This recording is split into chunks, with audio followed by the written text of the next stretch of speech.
Hi everyone, welcome back to Databricks. I hope you are doing very well. In this video, I will demonstrate you how you can union multiple data frames together in PySpark using Databricks.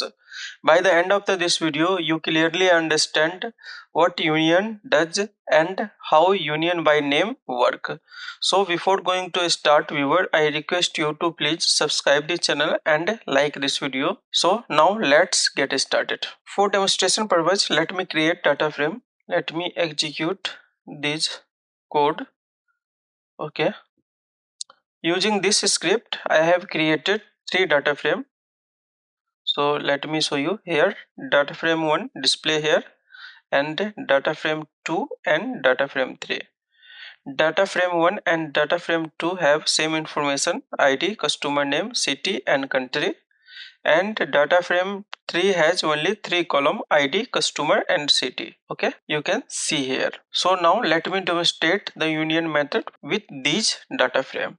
Okay, so first let's understand union conceptually. Union is a PySpark transformation which is a part of data frame API that combine 2 data frame by appending the row of one data frame to the another data frame. Okay, so it's work positionally, not by column name. So number of column must be matched in both data frame. Okay, so now let's see example.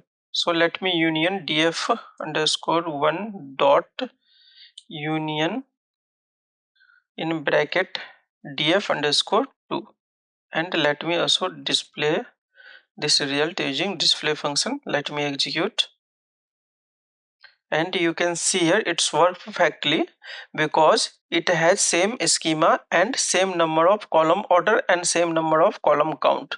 So this is the ideal scenario for union function. Okay, now let me make crystal clear using try to union df1 with df3. Okay, so df underscore 1 dot union and df3.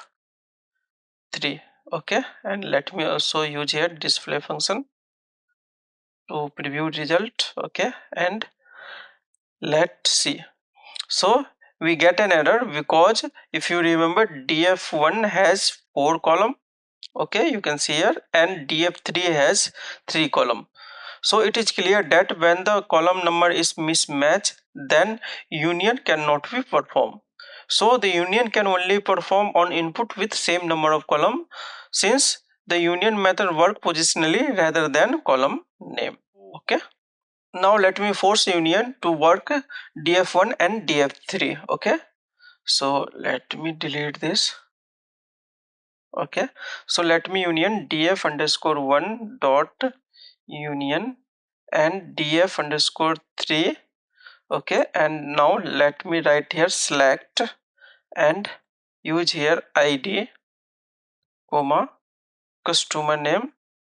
Okay, comma city, and let me write here city twice. Okay, so here I am forcing df3 to return 4 column instead of 3. Okay, and now let me also display this using display function to preview of result. Okay, so you can see here it's work because we forcefully select here city twice.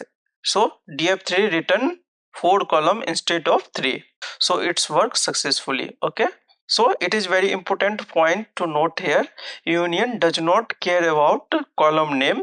It's care about only position of the column. Okay, so you can see here in country, you can see here city name available. Okay, and so here city name get mapped with the country column. Okay, now if you want to append data frame together using column name, not by the position of the column, then you can use union by name method. Okay, so let this try. So df1 dot union by name, and let me pass df3, and it's allow missing column, which is by default false. So let leave it for now, and let me display this result. Okay, let me execute, and it's failed because the df3 country column is missing. Okay, so now let me copy this code and Let's pass here second argument, which is by default false. Allow missing column. Okay, let me test tab to autocomplete, and now let me execute. Now it's work.